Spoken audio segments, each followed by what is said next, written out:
Ikinasa ng Molybarm ang Labor Relations, Human Relations, and Productivity o LHP at Emergency Disaster Control Program o MEDCP Orientation Seminar para sa mga micro, small, and medium enterprises sa Tawi-Tawi.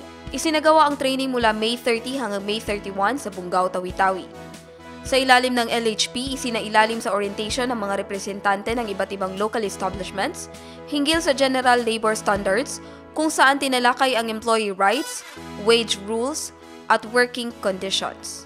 Bilang suporta sa GLS, ibinahagi rin ang usaping hinggil sa government-mandated benefits na pinangunahan ng mga representante mula sa PhilHealth, Pag-ibig at SSS. Ipinaliwanag ng mga ahensya ang scope at access ng kani-kanilang mga serbisyo. Binigyang diin naman ng Human Relations ang impormasyon hinggil sa effective communication, conflict resolution at workplace harmony.